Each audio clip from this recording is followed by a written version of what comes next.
Cette semaine, à Dos Actualité, parmi nos invités, nous recevons, entre autres, de Moisson Québec, Hélène Côté, l'auteur Jérôme Fachon et le promoteur d'arts martiaux, Stéphane Patry. Ces invités et bien d'autres, dans un instant, à Dossier Actualité.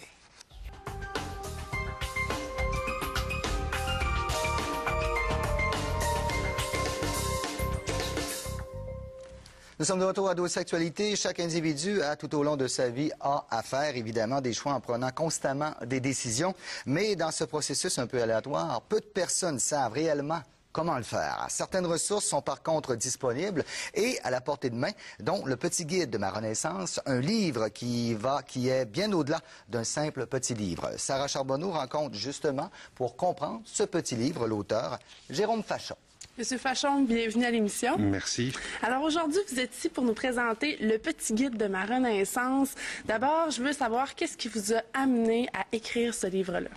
C'est un petit peu un besoin de transmettre des expériences personnelles et le déclic qui a fait justement naître ce petit livre, c'est une communication que j'ai eue avec mon père en France il y a 2 ans de ça, où il avait neigé en France, chose assez exceptionnelle de la région d'où je viens. Quand on avait nos 2 cm de neige, on était tout content. C'était beaucoup. C'était beaucoup. Et il m'appelle en me disant, il a neigé beaucoup, j'ai pris des photos, je te les envoie par la poste. Et je lui dis, écoute papa, envoie-les-moi par courriel parce que ce sera beaucoup plus simple. Et il me dit, pour toi c'est peut-être simple, mais moi je sais pas comment on fait. Et ça a été un déclic en fait, parce que le déclic, je me suis dit, bon sang, c'est vrai que beaucoup de gens qui vivent des situations d'inconfort ont énormément d'outils à leur disposition, mais bloquent souvent sur le comment faire. Ils savent quoi faire. On entend souvent des conseils tels que pense à autre chose, profite de la vie, le lâcher prise, le fameux lâcher prise. Donc ils savent quoi faire, mais butent souvent sur le comment le mettre en application. Donc c'est ce déclic qui a, je dirais, lancé l'écriture de ce petit guide. Donc vous démystifiez un peu justement l'art d'aller de l'avant, ou plutôt justement de revenir en arrière, plutôt que toujours vouloir aller en avant puis pousser l'extrême limite finalement de l'humain. Mais oui, parce qu'en fait on s'aperçoit que dans différentes discussions, ce qui manque, c'est justement de connaître les différents outils qu'on a à notre disposition. Et pour prendre un exemple un peu concret, je suis certain que si beaucoup de gens relisaient la notice, le mode d'emploi, ne serait-ce que de leur cellulaire, découvriraient des fonctions qu'ils ne connaissaient pas. Tiens, je ne savais même pas que ça faisait ça.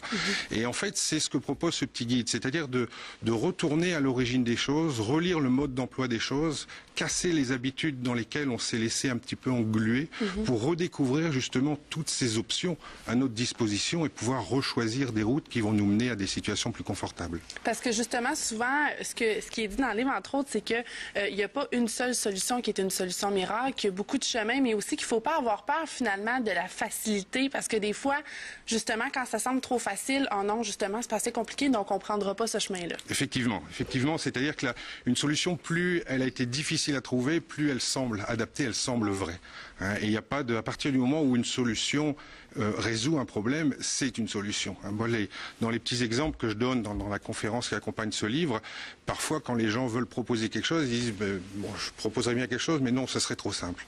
Et en fait, non, c'est jamais trop simple. Et souvent, c'est ce qui bloque les gens de dire non, ça peut pas être ça, c'est pas possible. Si c'était aussi simple, ça serait facile. Parfois, c'est facile. Je dirais, beaucoup de solutions et beaucoup de problèmes peuvent trouver des solutions qui ne sont pas compliquées. Elles ne sont pas forcément faciles, mais elles ne sont pas compliquées. La différence que je donne entre ces deux mots-là, c'est de monter un escalier de 1000 marches. C'est pas compliqué, il suffit de lever une jambe à chaque marche, mais c'est pas facile. Et souvent, les gens se laissent freiner un petit peu par cet obstacle qui, parfois, n'en est pas un. Le but, finalement, c'est que la personne qui va lire votre livre va justement retrouver un bien-être et une certaine sérénité dans ses choix et dans les décisions qu'elle va prendre dans sa vie. Oui, parce que la question de base à se poser et dont beaucoup de gens passent à côté, c'est si on pose la question à des étudiants, par exemple, une question très commune, qui est qu'est-ce que tu veux faire dans la vie? Et en fait, cette question-là, elle vient après. La première question à lui poser, ce serait qu'est-ce que tu veux vivre? À partir du moment où il a identifié ce qu'il veut vivre, les métiers qui vont lui apporter justement ces choses-là vont être beaucoup plus faciles à identifier. Et c'est un petit peu comme si on voulait partir en vacances sans connaître sa destination. Où on me demande de faire un puzzle et on ne me donne pas l'image à obtenir à la fin. Je vais avoir beaucoup de mal à le faire. Et quand je discute avec des gens et que je leur dis allez, je peux exaucer tous tes vœux. Qu'est-ce que tu voudrais changer dans ta vie pour retrouver un confort? la majeure partie des réponses commence par « je sais pas, je voudrais d'autres choses viennent », mais ça commence par « je sais pas ». Donc, le but, c'est vraiment justement d'avoir un objectif en tête et après ça, c'est de prendre les bonnes décisions, les bons chemins, mais toujours en ayant en avant de soi justement cette destination-là qu'on va avoir. Voilà. Et une des façons d'y arriver, parce qu'il n'y a jamais une solution à un problème, mais une des façons d'y arriver, c'est justement de s'apprendre à casser ses habitudes je dirais, qui guident notre vie. Et ces habitudes, en fait, qu'on applique tout le temps sans en être forcément conscient.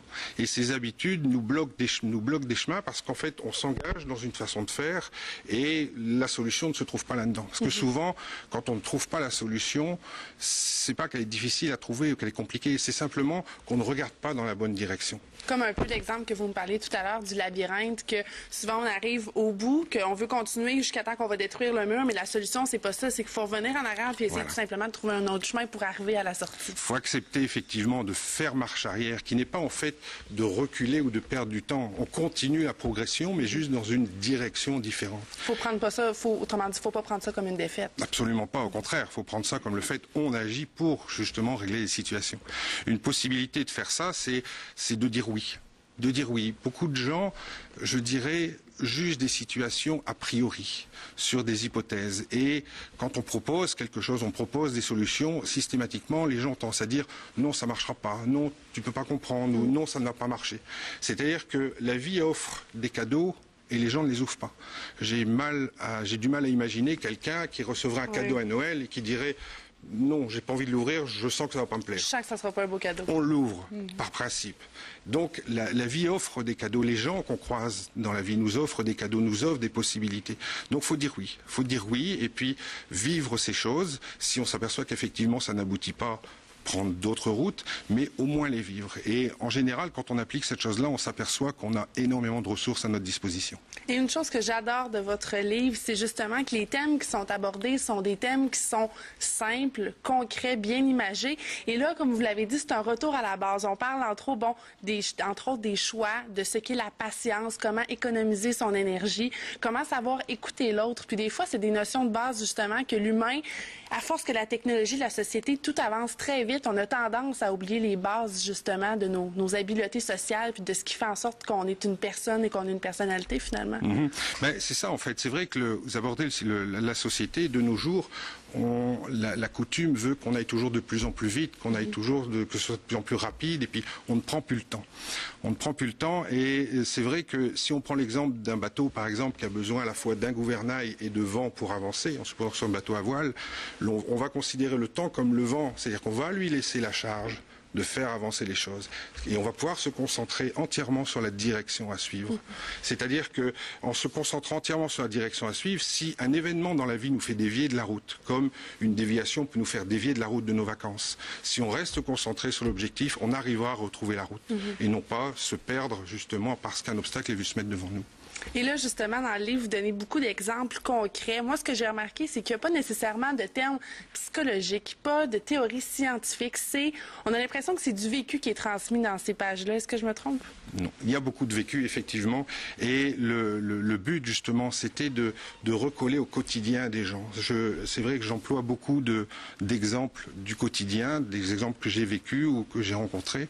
Et chaque progression, chaque action à mener ou façon de voir les choses, je le compare à des situations du quotidien dans lesquelles on fait déjà la même chose. Mais on a beaucoup de mal, je dirais, à faire le parallèle et à rejoindre les deux façons de faire. Donc, pour monsieur, madame, tout le monde, c'est facile de se reconnaître dans ces situations-là. Et vous disiez, entre autres, qu'on peut le lire une fois, 2 fois, 3 fois, le relire dans 5 ans et on ne le lira pas de la même manière, étant donné que notre cheminement de vie ne sera pas le même. Ben voilà, c'est-à-dire que le message qui est passé s'applique à tellement de situations qu'une même personne va évoluer, va voir les choses différemment.